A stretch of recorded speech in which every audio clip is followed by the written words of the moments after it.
Assalamualaikum warahmatullahi wabarakatuh. Jumpa kembali di ruang kolaborasi. Kali ini mengenai modul 2.3 yaitu praktik coaching dengan alur Tirta. Kami dari kelompok 2 yaitu Ibu Suyati SPD dan Ibu Atun Widyastuti SSI dari SD Negeri Sumbragung. Dalam penyelesaian tugas ruang kolaborasi modul 2.3 tentang praktik coaching, kami dibimbing oleh Bapak Agung Cahyo Triwibowo, SSMPD selaku fasilitator, dan Ibu Wahyu Trilestari SPD selaku pengajar praktik. Adapun tujuan pembelajaran khusus dari ruang kolaborasi ini adalah calon guru penggerak dapat membentuk komunitas praktisi bersama sesama CGP untuk berlatih melakukan praktik percakapan coaching dengan alur Tirta. Coaching adalah salah satu cara untuk mengoptimalkan potensi coachee melalui proses diskusi di mana hubungan antara coach dan coachee adalah mitra. Adapun alur percakapan Tirta terdiri dari 4 tahap, yaitu yang pertama T, yaitu tujuan, yang kedua I, yaitu identifikasi, yang ketiga R, yaitu rencana aksi, dan yang keempat adalah T, yaitu tanggung jawab. Pada praktik coaching kasus 1 kali ini, Ibu Atun Widyastuti berperan sebagai coach dan Ibu Suyati sebagai coachee. Latar belakang kegiatan coaching adalah sebagai berikut. Ibu Suyati bercerita jika baru saja mendapatkan teguran dari kepala sekolah yang menerima laporan dari pengawas sekolah yang melakukan supervisi saat ia mengajar. Pengawas sekolah yang melakukan supervisi tampak keberatan ketika Ibu Suyati mengajar tanpa buku teks. Ketika diingatkan pengawas, Bu Suyati menyampaikan jika beliau tetap mengacu pada kurikulum walaupun tidak menggunakan buku teks. Pengawas tersebut tampaknya tersinggung dan memberikan laporan tentang hal itu kepada kepala sekolah. Berikut ini adalah video percakapan coach dan coachee dengan alur Tirta pada kasus 1. Assalamualaikum Bu Atun. Waalaikumsalam Bu Yati. Apa kabar? Alhamdulillah baik. Bu Yati apa kabar? Sehat? Alhamdulillah baik juga. Ini lagi apa Bu Atun? Lagi santai kok Bu. Ada yang bisa saya bantu? Kira-kira kalau saya ngobrol-ngobrol mengganggu waktunya tidak ya? Tentu saja tidak Bu. Gimana? Apa yang mau Bu Yati ceritakan kepada saya? Gini Bu Atun, ini kita sharing ya. Saya mau cerita tentang pengalaman saya. Ini saya ada sedikit masalah yang saya alami ketika kemarin saya supervisi sama pengawas. Jadi ini saya mau cerita sharing sama Bu Atun, bisa?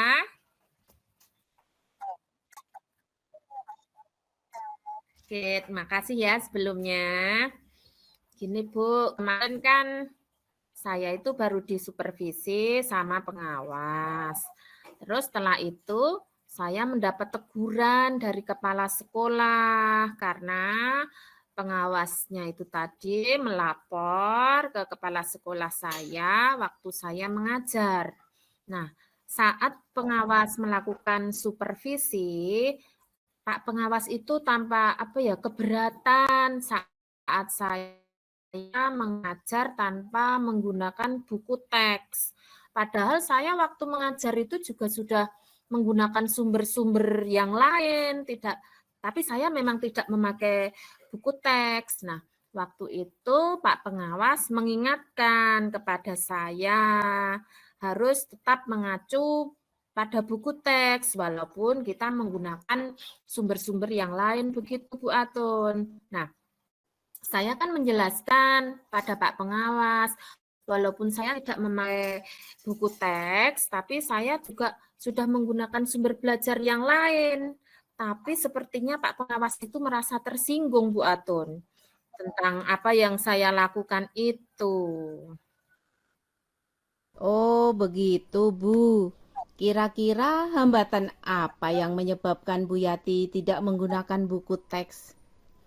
Ya, saya itu kan sudah terbiasa nggih mengajar. Istilahnya saya itu sudah hafal dengan materi itu. Jadi saya tidak pakai buku teks, tapi saya juga tetap pakai sumber buku yang lain gitu. Apa kelebihan yang dirasakan Bu Yati saat tidak menggunakan buku teks? Ya, saya itu waktu menyampaikan materi itu lebih bebas begitu tanpa dengan menggunakan buku teks, dan saya juga mengimplementasikan kurikulum Merdeka walaupun saya tidak menggunakan buku teks. Kalau boleh tahu, pada saat mengajar kemarin, Bu Yati menggunakan sumber belajar apa? Saya menggunakan sumber belajar, ada video pembelajaran Bu Atun. Saya juga menggunakan, selain video pembelajaran juga saya sudah membuat ringkasan materi di Canva, saya juga menggunakan di YouTube. Banyaklah sumber-sumber lain yang saya gunakan. Menurut Bu Yati, apakah dengan menggunakan buku teks itu dapat menghambat eksplorasi murid? Enggak juga sih, kalau saya pikir-pikir kembali ya memang penggunaan buku teks itu memang tidak menghambat eksplorasi murid, bahkan akan memperkaya referensi media dan sumber materi pembelajaran untuk murid sih, memang betul. Ya, saya setuju dengan pendapat Bu Yati. Semua bisa kita jadikan sebagai sumber belajar. Semakin banyak sumber belajar yang kita gunakan, tentunya akan semakin baik. Jadi, sekarang apa yang Ibu rencanakan untuk menyelesaikan masalah ini? Pertama saya akan menghadap Bu Kepala Sekolah dulu ya untuk menyampaikan permohonan maaf karena saya kemarin sudah membuat kecewa Pak Pengawas. Kalau memungkinkan saya juga akan bertemu langsung dengan Bapak Pengawas karena apa yang sudah saya lakukan kemarin ya, supaya masalah ini selesai dan tidak menimbulkan salah paham yang berkepanjangan seperti itu. Apa yang akan Bu Yati sampaikan kepada Bapak Pengawas? Saya akan menyampaikan kepada Pak Pengawas kalau saya dalam mengajar menggunakan sumber-sumber belajar, banyak sumber belajar yang saya gunakan. Misalnya saya juga akan menggunakan buku teks, video pembelajaran, YouTube, itu dengan tujuan supaya murid dapat mengeksplorasi pembelajarannya sesuai dengan kurikulum Merdeka ini, Bu Atun. Bagus sekali rencana Bu Yati, mudah-mudahan berhasil ya Bu. Oke. Apa Ya. komitmen Ibu Yati terhadap rencana Bu Yati ini? Ya, saya berkomitmen akan membuat RPP yang menggunakan banyak sumber belajar untuk mengeksplor materi sehingga murid-murid saya dapat menjalankan pembelajaran sesuai dengan kurikulum Merdeka dan membuat murid-murid saya senang dalam mengikuti pembelajaran, mereka tidak ada unsur terpaksa, dan saya akan menyerahkan pilihan kepada mereka, sumber belajar apa yang akan mereka gunakan. Wah, bagus sekali Bu Yati. Saya sangat mendukungnya. Mudah-mudahan semua bisa berjalan lancar dan sesuai harapan ya, Bu. Amin. Ini terima kasih sekali ya Bu Atun, waktunya kita sudah sharing. Ini saya jadi agak lega perasaan saya setelah kemarin agak stres juga sih karena mendapat teguran dari Ibu Kepala Sekolah. Saya juga merasa bersalah karena sudah membuat kecewa Pak Pengawas juga. Ini setelah kita sharing rasanya lebih bebannya sudah hilang begitu. Terima kasih sekali ya Bu Aton ya. Amin, sama-sama Bu Yati. Ya. Semoga kita bisa menjadi guru yang selalu dirindukan oleh murid-murid kita. Ya, amin, amin. Semoga kita jadi guru yang tidak menakutkan bagi murid ya Bu Aton. Ada yang masih bisa saya bantu Dan lagi Bu juga Yati? sekiranya cukup Bu Aton, maaf ya sudah mengganggu waktunya nih. Terima kasih sekali waktunya. Baik, kalau Mungkin begitu saya izin undur diri. Sampai jumpa di lain kesempatan ya Bu Yati.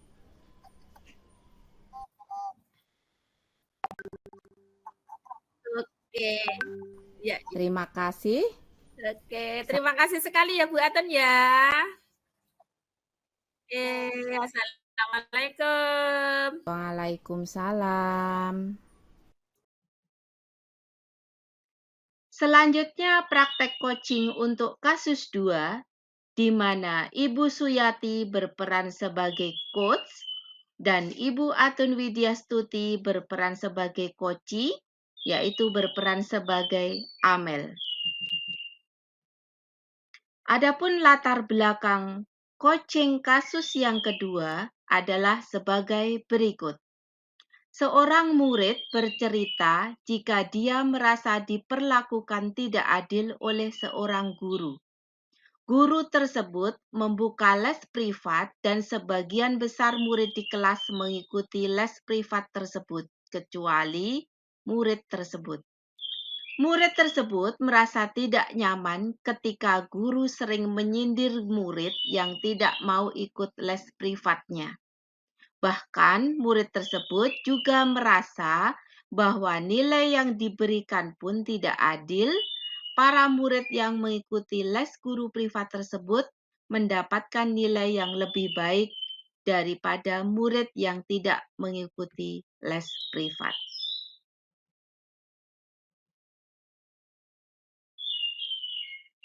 Berikut adalah percakapan coach dan koci dengan Alur Tirta pada kasus 2.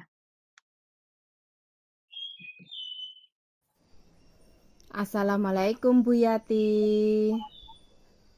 Waalaikumsalam Amel. Selamat siang Bu Yati. Selamat siang juga Amel. Apa kabar? Alhamdulillah sehat Bu. Bu Yati sehat? Alhamdulillah, doanya sehat juga. Maaf Bu Yati, bisakah saya minta waktunya? Saya ingin mengobrol dengan Bu Yati sebentar. Boleh Bu? Boleh, boleh. Kalau ada yang bisa saya bantu, boleh. Amel mau cerita apa? Begini Bu, belakangan ini saya merasa tidak nyaman dalam suatu mata pelajaran. Dan hal tersebut sangat mengganggu pikiran saya Bu. Nah, kira-kira apa yang bisa Ibu bantu, Mel? Dan apa yang kamu ingin capai di akhir perbincangan kita ini? Saya hanya ingin mencari solusi dari masalah saya Bu.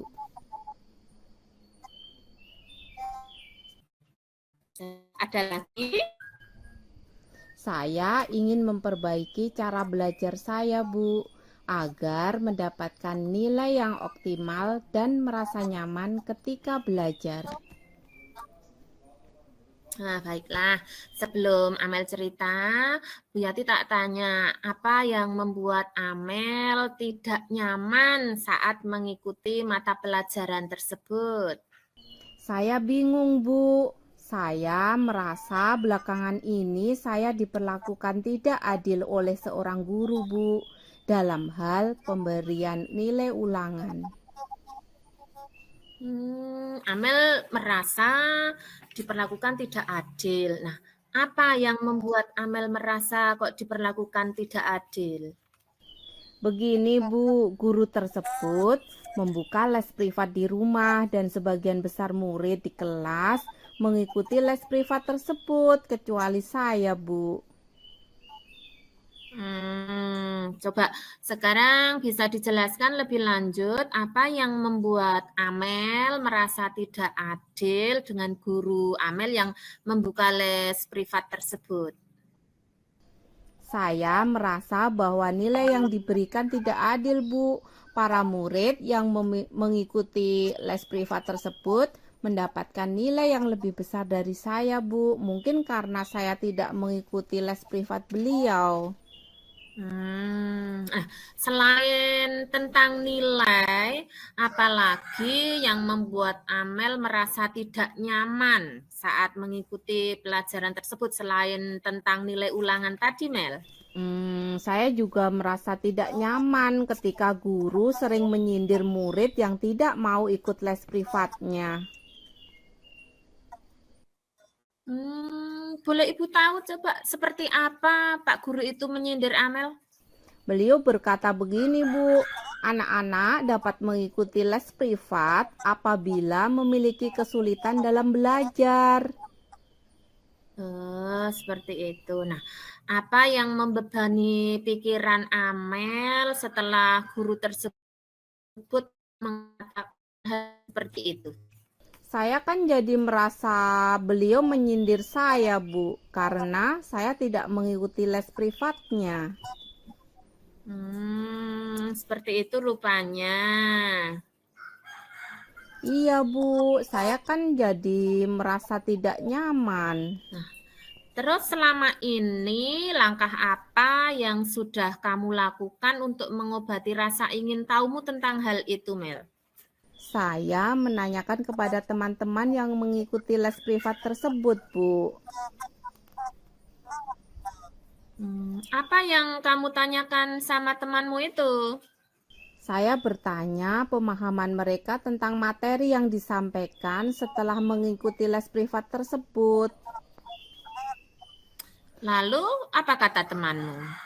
Mereka bilang begini, Bu, mereka jadi lebih paham dengan penyelesaian soal-soal karena mereka dilatih dengan berbagai jenis soal saat les privat bersama beliau. Sekarang kalau dari kamu sendiri, kiranya apa yang ingin kamu lakukan? Begini, Bu, sebenarnya saya berencana menemui beliau untuk mengkonfirmasi dugaan saya. Lalu kenapa tidak kamu lakukan? Saya masih ragu, Bu. Saya kan takut dimarahi. Nah, emang sebelumnya kamu sudah pernah dimarahi sama Pak Guru itu? Tidak sih, Bu. Saya belum pernah dimarahi beliau. Nah, terus kenapa tidak kamu coba? Benar juga ya, Bu. Seharusnya saya mencoba untuk menemui guru tersebut ya, Bu. Ya, bagus seperti itu. Nah, nanti setelah kamu bertemu dengan guru tersebut, apa yang ingin kamu sampaikan? Saya ingin menyampaikan bahwa saya tidak bisa ikut les dan bertanya apakah dengan tidak mengikuti les privat itu akan mempengaruhi nilai saya di kelas. Nah, selain itu saya juga ingin mengkonfirmasi alasan kenapa saya mendapatkan nilai yang kecil. Bagus, ayo lakukan itu, Mel. Nah, selain itu, coba Bu Yati mau tanya apa yang kamu sehingga kamu itu merasa yakin kalau kamu bisa mendapatkan nilai yang tinggi walaupun tidak mengikuti les. Begini, Bu, saya memang suka belajar. Setiap sore saya selalu mengulang pembelajaran hari tersebut dan latihan soal yang ada. Selain itu, saya selalu membuat catatan yang rapi. Saya juga selalu menonton video tutorial dari YouTube jika tidak ada yang saya pahami. Tetapi akhir-akhir ini semenjak pandemi, orang tua saya kehilangan pekerjaan dan beralih berjualan jajan. Maka saya terpaksa membantu orang tua saya untuk berjualan jajan pada sore hari, Bu. Apakah hal tersebut mengganggu belajarmu? Saya rasa berpengaruh, Bu, karena waktu belajar saya kan jadi berkurang. Nah, sekarang coba dipikirkan lagi. Nilai kamu yang kurang itu apakah disebabkan kamu tidak ikut les atau karena kurang belajar? Wah, mungkin juga ya, Bu.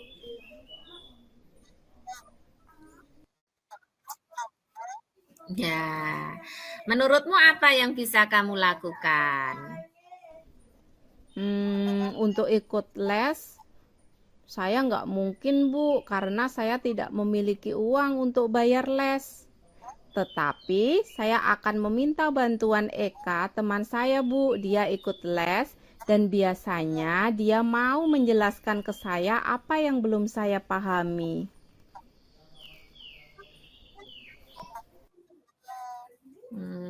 Jadi, apa rencana kamu dalam mencapai tujuan itu? Begini, Bu, yang pertama, saya akan menemui guru mata pelajaran tersebut dan menyampaikan ke guru bahwa saya tidak ikut les privat dan bertanya apakah itu akan mempengaruhi nilai saya di kelas. Yang kedua, saya akan mengkonfirmasi jawaban tes yang diberikan. Terus yang ketiga, saya akan berjanji belajar lebih giat lagi sehingga mendapatkan nilai yang tinggi walaupun saya tidak ikut les. Jika saya menemui kendala, saya akan meminta bantuan Eka teman saya, Bu. Bagus, bagus Amel. Ibu sangat suka rencana itu. Lalu, komitmen apa yang kamu lakukan untuk menjalankan rencana itu, Mel? Besok pagi, insya Allah saya akan menemui guru tersebut di sekolah. Selain itu, saya akan belajar lebih giat lagi untuk mendapatkan nilai yang bagus. Siapa yang kamu minta bantuan untuk menjalankan komitmen itu? Saya akan meminta bantuan Eka untuk mengingatkan saya dan membantu saya belajar.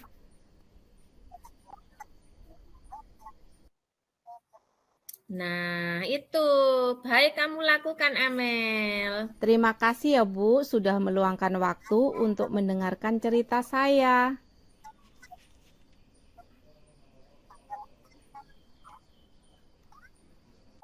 Iya, sama-sama enggak apa-apa. Besok misalnya ada masalah atau ada gangguan apa dalam belajar, cari saja Bu Yati. Kita sharing cerita-cerita, siapa tahu bisa terselesaikan masalahnya.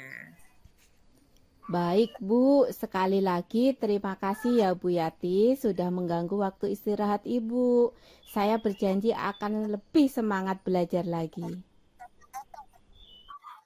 Enggak. Ya, sama-sama Amel. Semangat ya belajarnya. Assalamualaikum Bu Yati. Ya. Waalaikumsalam warahmatullahi wabarakatuh.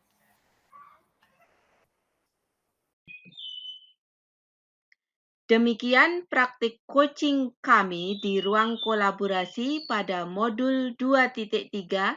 Semoga bermanfaat. Sekian, terima kasih. Salam guru penggerak. Wassalamualaikum warahmatullahi wabarakatuh.